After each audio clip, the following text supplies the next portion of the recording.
Well, hello.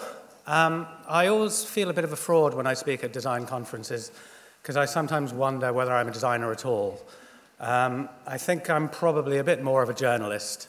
I just happen to be a journalist who works with images and typography rather than words. So I started out in the magazine business. I got into newspapers and became creative director of The Guardian. I've designed a few books along the way. And for the first part of my career, that was pretty much what being an editorial designer was. But I've been doing it for quite a long time now, and 25 years later, being an editorial designer means that I'm still doing newspapers and magazines and books, but I'm also designing websites, I'm designing mobile apps for television and identities.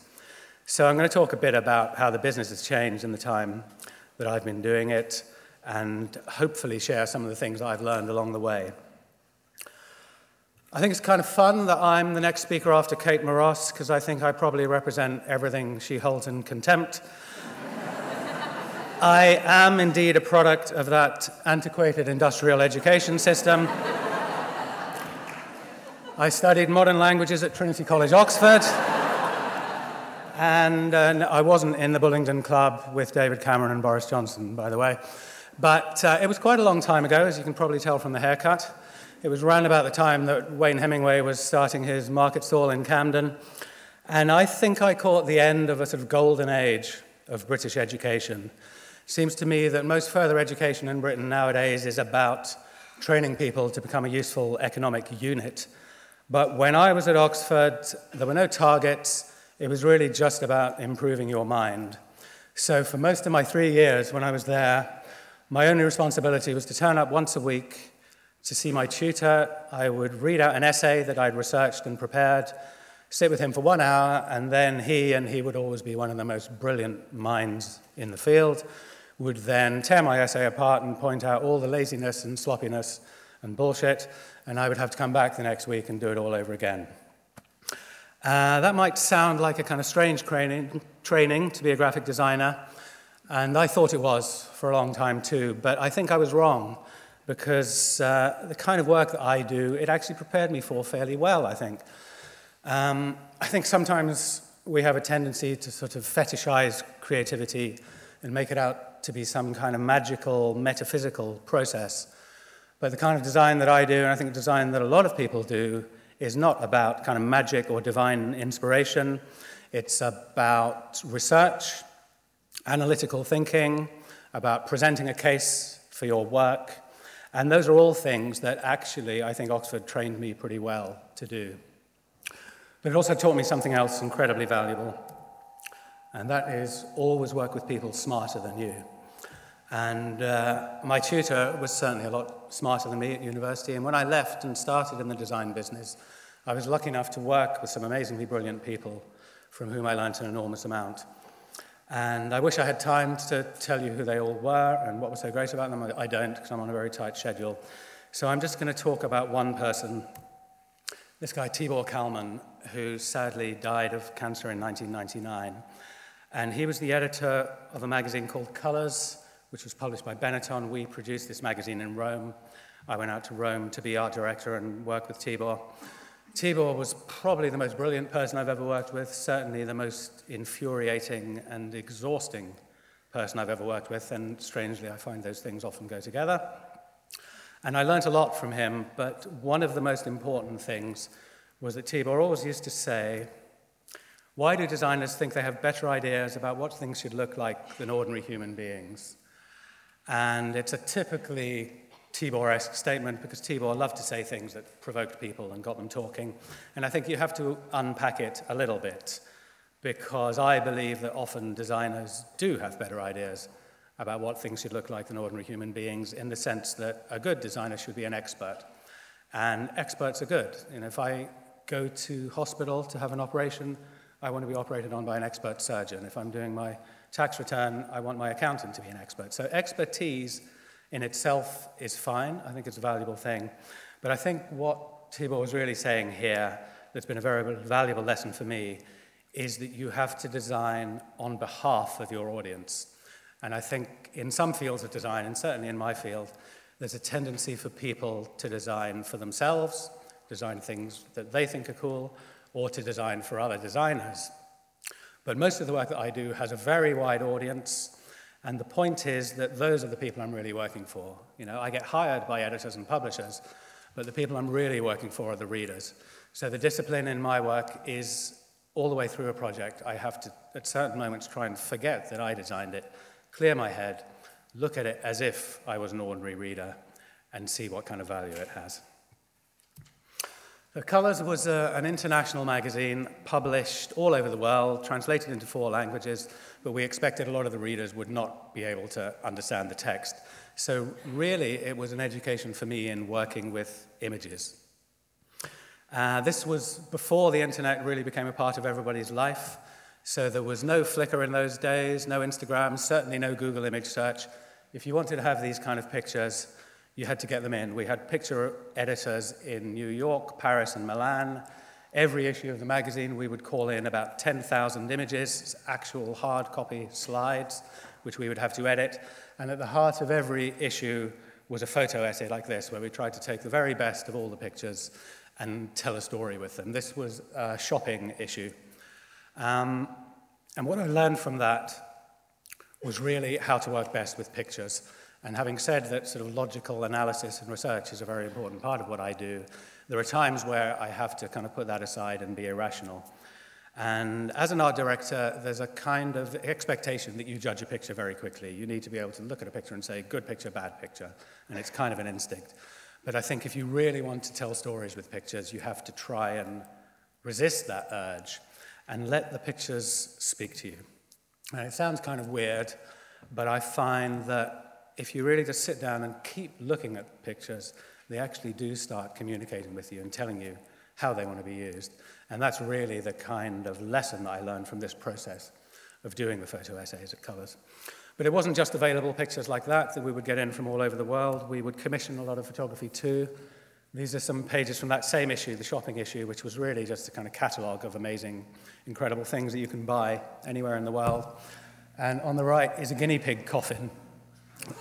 On the left is a handmade coffin from Africa. It's a big thing there, but we put that together with a guinea pig coffin, which I think came from Los Angeles or somewhere. And, you know, you have a guinea pig coffin. How do you photograph a guinea pig coffin? Well, first of all, of course, you need a guinea pig. So somebody had to go to the pet shop and get a guinea pig. We brought it to the photo studio, put it in the coffin, and of course, it doesn't want to be in the coffin. It keeps getting up and walking away.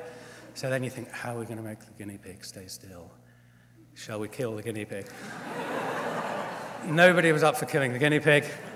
So in the end, somebody went round to the pharmacy and got some ether. We etherized the guinea pig, managed to knock it out for 10 or 15 seconds, shoot off a few frames, the guinea pig would get up, we'd etherize it again, and so on. And I tell that as an example of the kind of lengths we used to go to get a good picture, and that was a really valuable lesson too, that you really have to go the extra mile if you want things to be good. Stefan Segmeister said, great work is formally good work, which has been pushed very hard, and I really believe that. You get to a certain level, but when you get to that level, you need to try again and again to make it better. And some of the things that we did were pretty big production numbers too. This was from an issue that was about different ideas of heaven from all around the world. I think this shoot was done in New York. It involved casting 18 different models, some of whom were prepared to do full frontal nudity, which doesn't come cheap. You need a special kind of model for that kind of thing. And a lot of the things that we would do were very big, complicated, time-consuming, expensive projects, and I used to worry a bit that we were going over budget or whatever. And Tibor told me something that I've borne in mind for the rest of my career, which was, if you bust the budget, nobody remembers. If you miss the deadline, nobody remembers. But if you do work that sucks, they'll remember forever. And that's something that I've carried with me ever since.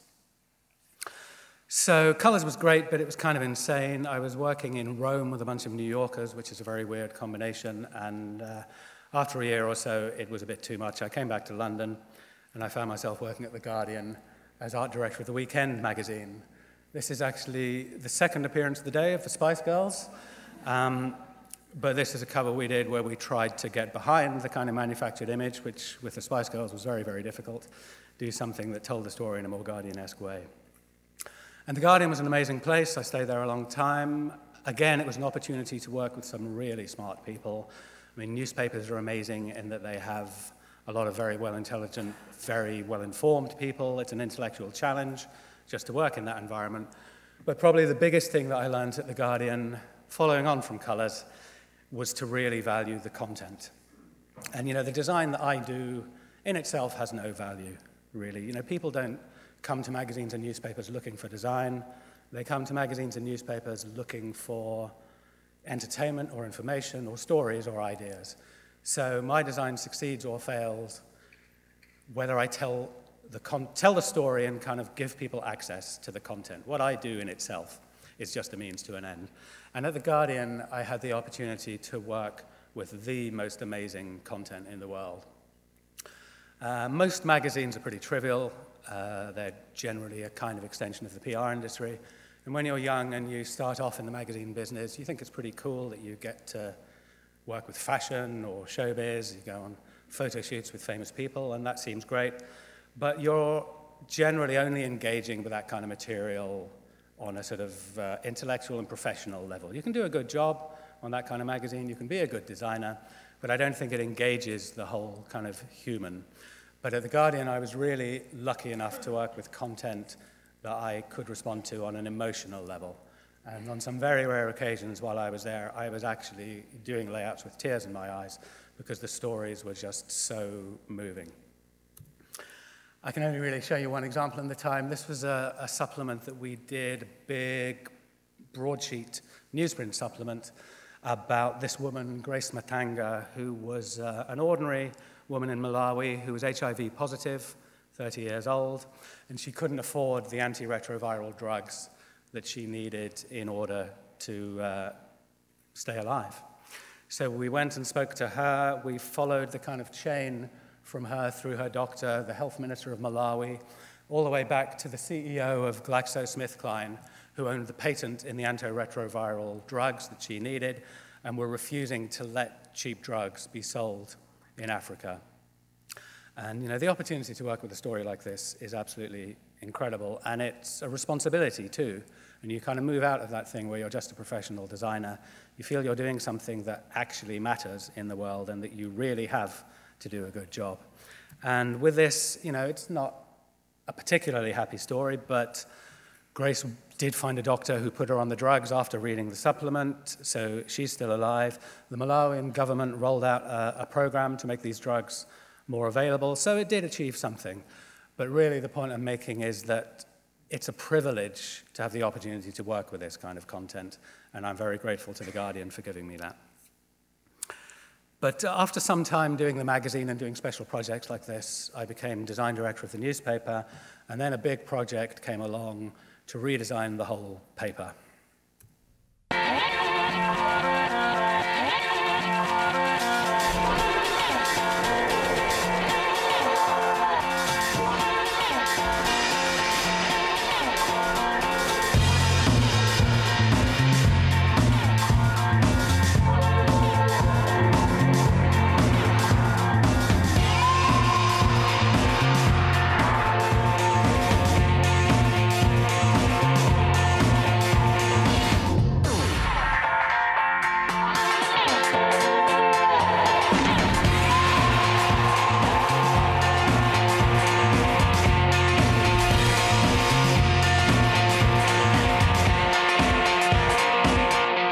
The Guardian has changed.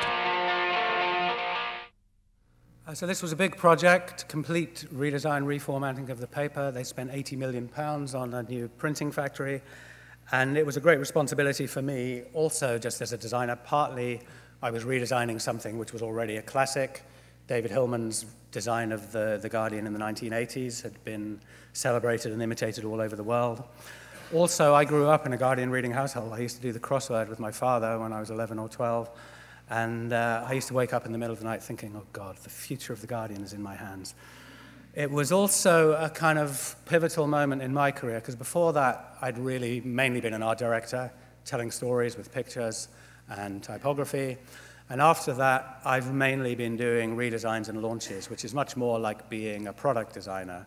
You're kind of creating systems that allow people to tell stories rather than telling the stories yourself. So on a project like this, it's kind of like architecture in a way, or making a building. You have to start with the foundations. So we commissioned a new typeface from some great type designers, Guardian Egyptian. We worked on a grid. We worked on a color system, balancing strong colors against grays. Gray has always been my favorite color. From the Pantone thing this morning, I see gray comes in and out. It never goes out for me. I love gray. And you have to have an idea about what your priorities are on a project like this. And my first priority is always accessibility. First of all, people have to be able to read it, and they have to be able to find their way around. That's the fundamental. The next thing is engagement. You have to make it easy and enjoyable for people to interact with the content. Next comes personality. I'm usually working for somebody who has competitors in a particular market and they want to stand out. And last of all is beauty or style or coolness or whatever. I mean, I'm a very aesthetically minded person and I love things to be beautiful or cool, but it's very much the last thing that I do. What I'm really doing in most of my work now is trying to create an environment in which people can tell stories. And at The Guardian, we try to make an environment in which people could tell stories through photography, through information graphics, and ideally through a combination of text and pictures and graphics all coming together. And a project like this is a pretty big undertaking. At that time, The Guardian published 4 sections on a weekday, 9 sections including 2 magazines at the weekend, each of which has to have its own personality. So it's a big, big job. But it was loved by readers. I think it's the only thing I've ever done where there wasn't a negative reaction from a reader. And it was loved by a lot of other people around the world as well. And I have a nice little collection of these little tributes, which is delightful. And, you know, I think it was a great project. It was great fun to work on it. It was successful. But I think one of the reasons it was successful, it was a magical combination of 3 things. We had the right client. Alan Rossbridger is a brilliant editor and a great supporter of design. We had the right budget. We actually had some money to spend on this thing. And we had the right schedule because it took 18 months to build a printing factory. So it's very, very rare doing a commercial design project that you have all these 3 things coming together. Sometimes you can do a very good job with 2 of them, but when you get 3, it's absolutely magical. But the most interesting thing about this project really was the way that it kind of had a life beyond what I expected. I set out to design a newspaper, and then as soon as we designed the newspaper, we had to redesign the website. And then mobile devices started to become widespread, so we ended up making apps for iPhone, the mobile site, iPad, and so on. And we'd really kind of done the design as a print design project. But it turns out that almost by accident, we went beyond that, and we designed a kind of visual language for The Guardian that ended up being used in lots of different contexts. These were the ads, the poster campaign that Wyden and Kennedy did after the launch. And when The Guardian moved to a new building, we even did a kind of environmental design with Cartledge Levine, a wayfinding project that grew out of the kind of design principles that we'd established. And it made me understand that nowadays, news brands and editorial brands have to exist on so many different platforms that when you're doing a design project like that, you're not just kind of designing a newspaper or a website. You're creating an identity. And now I realize that every editorial design project is also an identity project. So I left The Guardian 3 years ago to set up my own studio, and this is some of the work that we've done in that time. I still have a relationship with The Guardian, but most of my work is not in the UK. These projects were done in Italy, Belgium, Sweden, France, Portugal, and the Netherlands.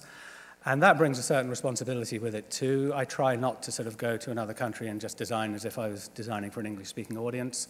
I try and, in the available time, kind of understand the local design culture and see if I can do something that fits with that, if it's possible. But probably the biggest thing that's happened in the course of my career is the arrival of digital media. And you can see from this that we're pretty split between print design and digital design. I spent a long time doing print exclusively, and when digital came along, it was kind of a shock, and it was a pretty difficult thing to adapt to, because they really have very different characteristics. Anyone who's been to a printing factory knows that print is a really physical process. It's a kind of industrial process, and it requires real-world materials like ink and paper and big, hot, noisy machines. And when the paper rolls through the printing press and has the ink put on it, something pretty magical happens. That the form and the content are fused together and they can never be separated. But with digital design, it's not made out of atoms. You know, when we design a website, actually, this is what happens. It's a computer program, or more often than not, it's a series of computer programs that are sent over some kind of network and are rendered on your machine and turned into things which we call pages and that look a bit like pages, but they're not really. They're just the artifact of a computer program. And the really difficult thing to get to grips with if you come from a print background is that we have no idea what kind of device people are looking at these things on, and we can't control every aspect of it. And you know, I think most graphic designers are control freaks by their nature, and the idea of giving up some of that control to the client, to the device, to the user is pretty hard to get used to, particularly in a world where there's such an incredible range of devices and browsers and clients. So we have to do a lot of our design in the browser now. You know, we start off sketching maybe with paper and pencil, maybe in InDesign or Photoshop or something, but nowadays we can only go a certain way. We have to do the rest of the design in the browser because we have to be looking at what it looks like on a range of different devices. And actually, this is a fairly straightforward process, looking at it on a big screen, a tablet, and a phone, because very soon now we're going to have to take a lot of other devices into account as well. Internet-enabled TVs are pretty much everywhere. I've got one. I expect most of you have got one too. Internet-enabled cameras, internet-enabled cars. This is the Tesla Roadster, but this is probably going to be in every car in a few years' time. Google Glass is with us now. So it's not just about computers and tablets and phones. We're going to have to be designing for an incredible range of devices and environmental screens.